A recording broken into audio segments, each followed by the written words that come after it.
Bonjour, aujourd'hui nous allons parler des pansements. Jusqu'à la Première Guerre mondiale, les pansements des blessures, c'était ça. C'était de la charpie, c'est-à-dire des fragments de chiffon qui avaient été effilochés, râpés et qu'on mettait directement sur les blessures. Vous imaginez que ces pansements étaient loin d'être confortables et que même avec des pommades et des baumes, le mélange de ces chiffons avec du sang, avec des caillots, faisait que les pansements étaient très douloureux à retirer. C'est en observant ces douleurs que des progrès ont été faits. Et ces progrès ont été faits par Auguste Lumière, un des co-inventeurs du cinéma français, et qui a inventé le tulle gras qui portait son nom, le tulle gras Lumière. Le tulle gras Lumière, c'était quoi? Eh bien, c'était des compresses imprégnées de paraffine, de vaseline, de baume du Pérou et d'huile d'olive. La fabrication était très simple. On mettait dans une boîte en métal une couche de compresse, une couche de paraffine, baume du Pérou, une couche de compresse, etc. On mettait la boîte au four et lorsqu'elle sortait, eh bien, lorsqu'elle refroidissait, on pouvait l'ouvrir et on avait des compresses grasses qu'on pouvait mettre sur les blessures. L'avantage énorme par rapport à la charpie précédente, c'est que ces pansements s'enlevaient sans difficulté de la blessure. Si on ne les laissait pas trop longtemps, ils pouvaient s'enlever sans les douleurs qui accompagnaient les précédentes, qui faisaient très mal et qui faisaient saigner, exactement comme aujourd'hui la mousse des thérapies à pression négative. Donc le tulle gras a été un véritable progrès. Il est maintenant commercialisé sous d'autres noms que le tulle gras Lumière. Il ne comporte plus de baume du Pérou, qui était supposé avoir des vertus cicatrisantes, qui n'en a pas, mais qui avait des vertus allergisantes. Il a donc été retiré de la composition, et donc les tulles, les pansements gras, ce sont simplement des compresses qui sont vaselinées. Je vous rappelle que la vaseline est un dérivé du pétrole et que c'est un produit qui ne coûte pas cher premièrement et qui est puissamment inflammatoire deuxièmement. Joint au fait qu'il s'enlève facilement des plaies à cause de son caractère gras, eh bien ça en fait un candidat idéal pour le pansement, et je vous prie de ne pas l'oublier, même aujourd'hui où il existe beaucoup d'autres concurrents, si j'ose dire, à ces pansements. Ces concurrents ont donc explosé à partir des années 1990. À partir des années 1990, il y a des tas et des tas de familles de pansements. Ces tas et ces tas de familles de pansements, eh bien, je vous les montre, il y en a de toutes les sortes. Il y a les interfaces, il y a les hydrocolloïdes, il y a les hydrocellulaires, il y a, j'en fais tomber tellement il y en a, il y a les hydrogels, bien, il y en a beaucoup. Donc ces familles, comment s'y retrouver? Premièrement, les interfaces, eh bien, ce sont simplement des supports qui sont enduits de silicone, de gel de silicone. Ça se détache plus facilement que le tulle gras des pansements, des bourgeons. Il y a plusieurs marques qui commercialisent ces interfaces. Les hydrocolloïdes, eh bien, ce sont historiquement les premiers pansements nouvelle vague, si j'ose dire, à la fin des années 80. Eh bien, ce qui servait pour entourer les poches de stomie, des colostomies en particulier, eh bien ces hydrocolloïdes, ces polymères de carboxyméthylcellulose, on a constaté qu'ils se transformaient en gel au contact de l'eau, eh bien on les a utilisés comme pansement, avec comme avantage le fait qu'on ne pouvait, avec un pansement occlusif, on pouvait ne pas y toucher pendant quelques jours. Évidemment, si le pansement est occlusif, il vaut mieux éviter de le mettre sur des plaies qui sont infectées, plus exactement dont les microbes manifestent des signes cliniques d'une infection. Il y a plusieurs marques qui commercialisent ces hydrocolloïdes. Les hydrocellulaires, ce sont des polymères qui absorbent, très absorbants, dont les indications sont à peu près tous les stades du bourgeonnement jusqu'à l'épithélialisation. Il y a plusieurs marques qui commercialisent aussi les hydrocellulaires. Les hydrofibres, eh bien, ce sont des fibres non tissées de carboxyméthylcellulose pure qui se transforment en gel cohésif au contact des exsudats. À ma connaissance, il n'y a qu'un seul représentant commercial de ces hydrofibres, qui s'appelle l'Aquacel, qui vient directement en concurrence avec une autre variété de pansement qui s'appelle les alginates, qui est beaucoup plus ancienne, puisque les alginates, ce sont des dérivés des algues naturelles. Et ces dérivés des algues ont été utilisés sous le nom de coalgans à partir de la Deuxième Guerre mondiale pour ses vertus essentiellement hémostatiques au début. Il y a des vertus hémostatiques, il y a aussi des vertus absorbantes qui sont tout à fait considérables. Et c'est un des pansements qui est les plus utilisés actuellement en chirurgie plastique notamment. Il y a plusieurs laboratoires qui commercialisent les algues. J'attire votre attention sur le fait qu'il n'y en a qu'un seul qui a l'agrément et le marquage CE pour la chirurgie, c'est-à-dire les plaies cavitaires, le seul qui, lorsqu'on l'enlève, eh bien, ne laissera pas de fibres ou de fragments d'algues, contrairement à ses concurrents. Et ce produit, c'est l'algostérile. Les pansements au charbon, il y en a plusieurs marques.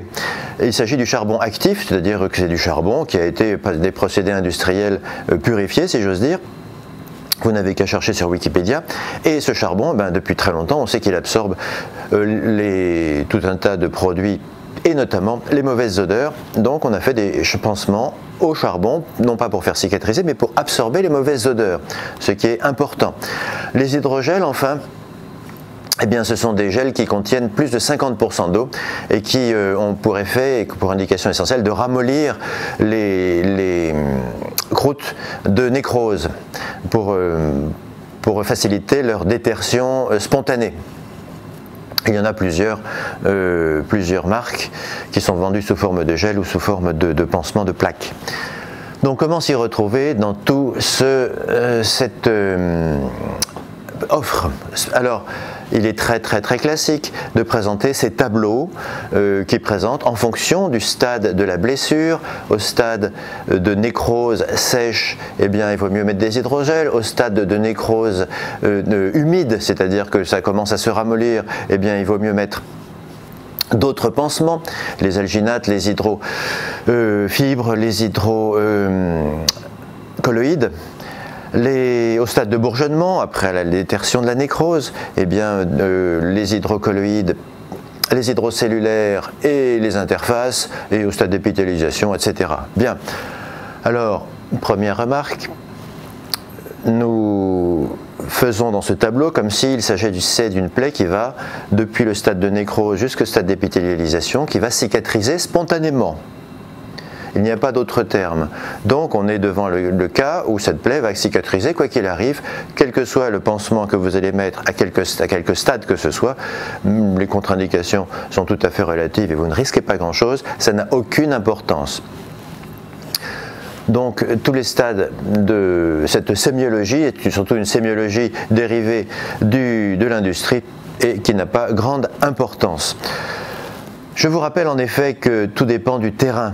Lorsque le terrain est sain, eh bien, la plaie va cicatriser toute seule, ou si elle est trop grande, ou si elle est trop complexe, eh bien à ce moment-là, on va pouvoir appeler un chirurgien pour qu'il la suture, qu'il la greffe ou qu'il fasse un lambeau. Tout ceci suppose un terrain qui est sain. Dans tous ces cas, soit spontanément, soit avec l'aide de la chirurgie, la plaie va cicatriser.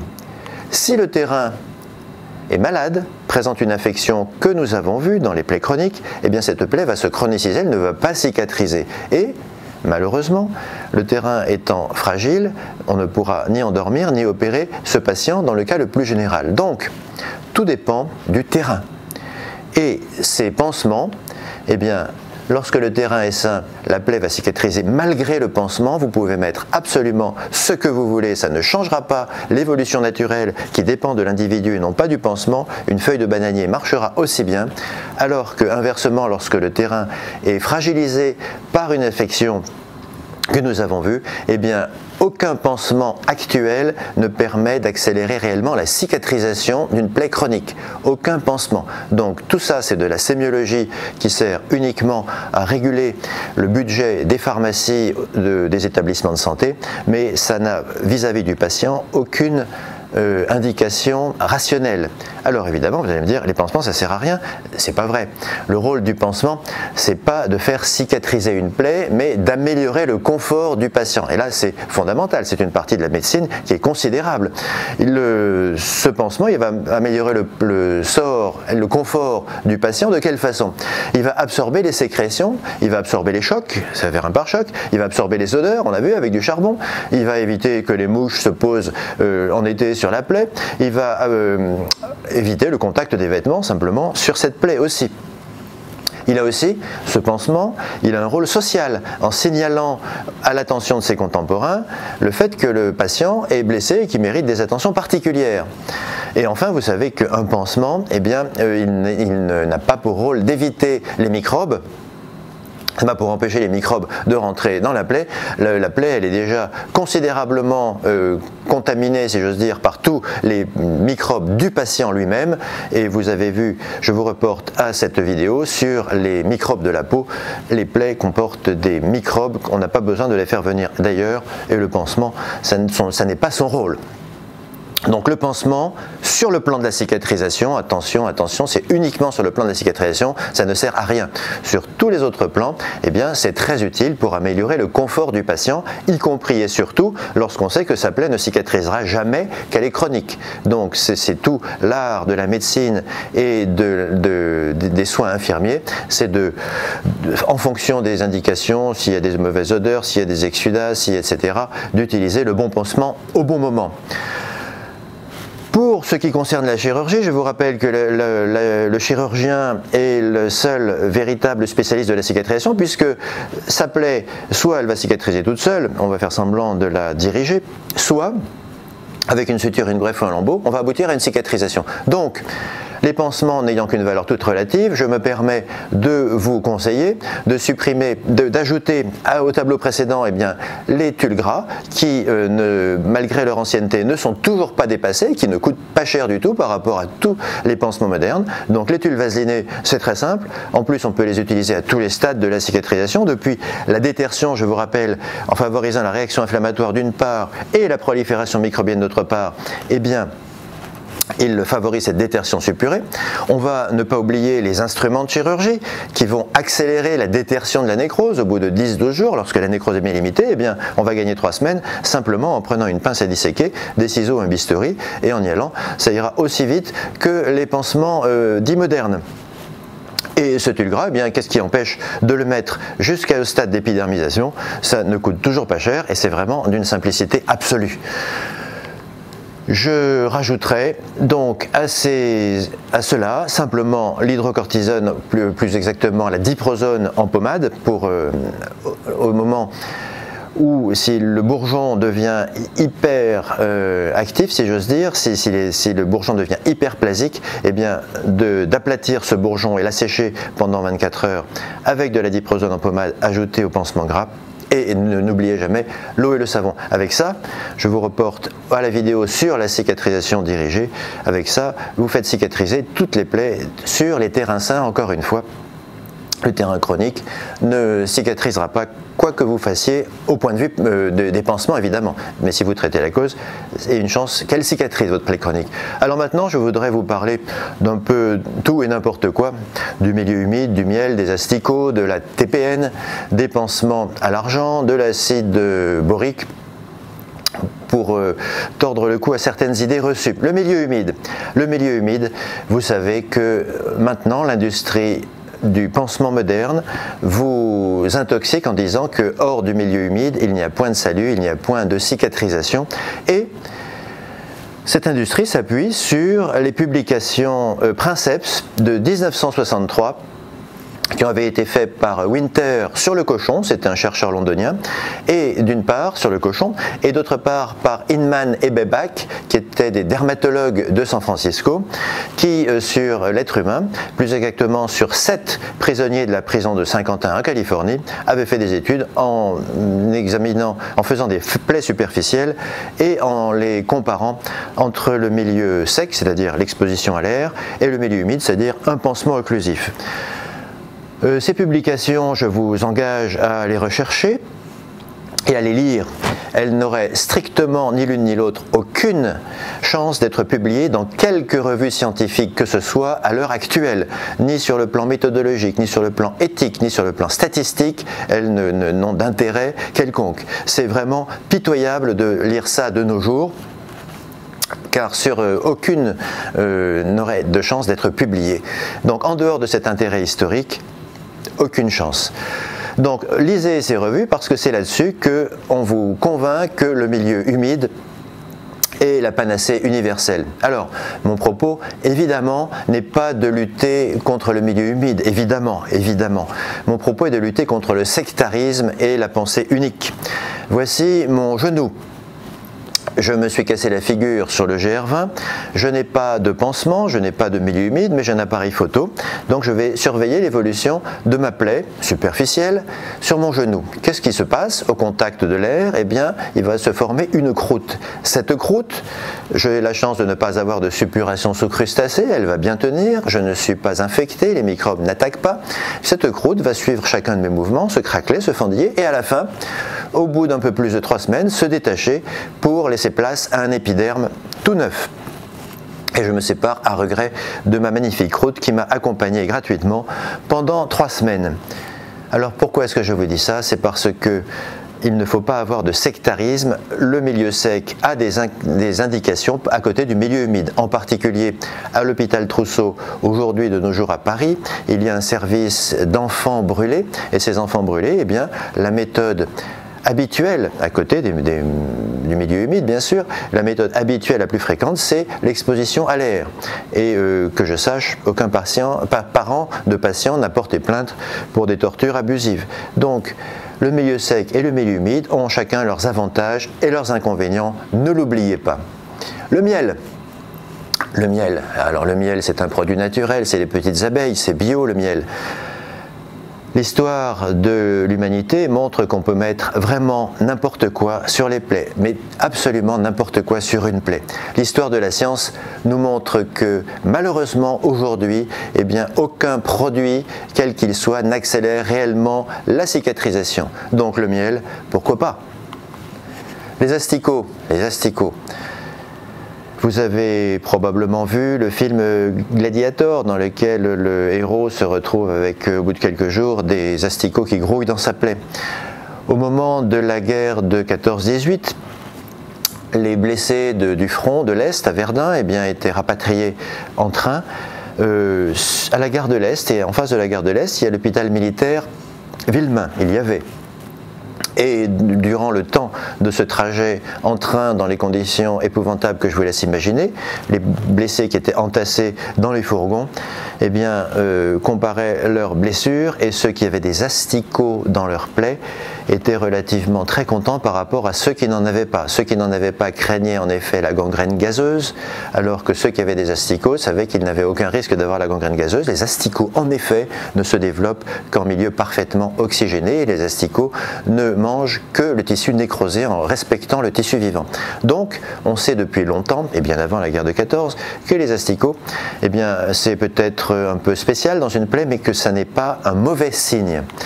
Ce n'est pas un mauvais signe, et un certain nombre de laboratoires en Allemagne, en Angleterre, commercialisent ces asticots. Ce sont des larves de mouches de Lucilia sericata, et les commercialisent non pas en vrac au kilo, les commercialisent sous forme de biobags, c'est-à-dire des sachets de thé tout simplement, dans lesquels il y a ces larves. C'est sur commande évidemment. On vous livre un sachet contenant ces larves que vous mettez ainsi sur la plaie. Et premièrement, vous ne voyez pas les asticots, parce qu'ils sont entourés par ce sachet, et ces asticots, ils agissent par une détertion enzymatique. Il n'y a pas de contact physique entre l'asticot et la plaie. Donc c'est une détertion enzymatique qui marche remarquablement bien. Évidemment, il faut au bout de quelques jours penser à jeter ce sachet, parce que les larves vont se transformer en mouches, et là ça fait un peu désordre. En Angleterre, c'est du rôle propre de l'infirmière de prescrire de l'asticothérapie, des larves. En France, eh bien, il faut une autorisation spéciale de la HAS en 18 formulaires sur papier spécial, etc. La TPN. La TPN, c'est la thérapie à pression négative. Depuis environ 15 ans, 20 ans, c'est la folie dans le milieu hospitalier. Qu'est-ce que c'est que la TPN? C'est ça.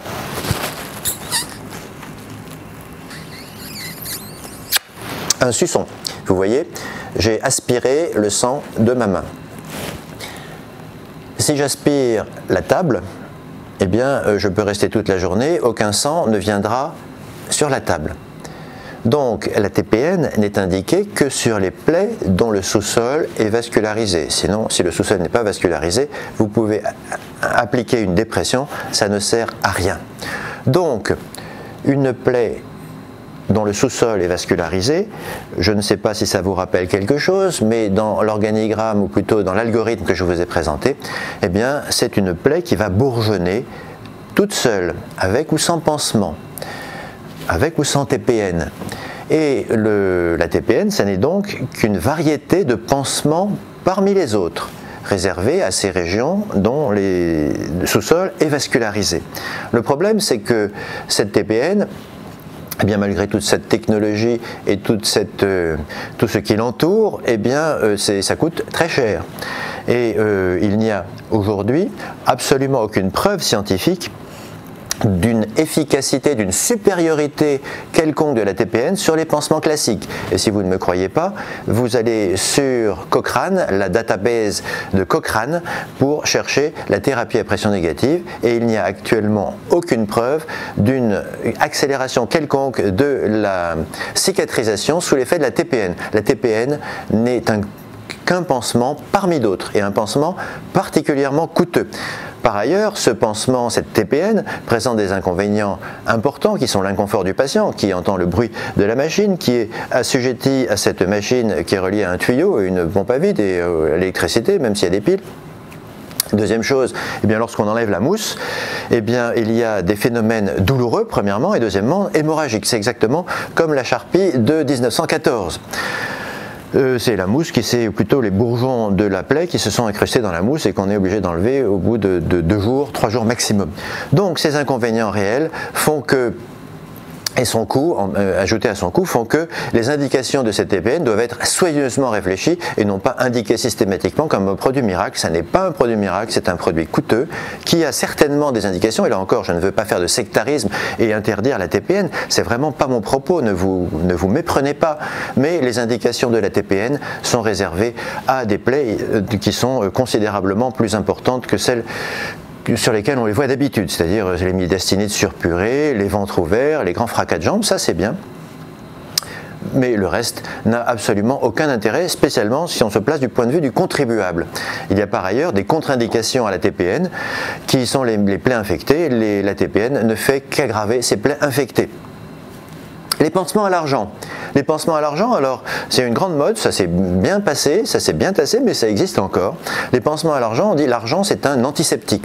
Alors, on vous explique que les antiseptiques dans les plaies, ça n'a aucun intérêt, que dans le meilleur des cas, ça va sélectionner des germes qui vont y résister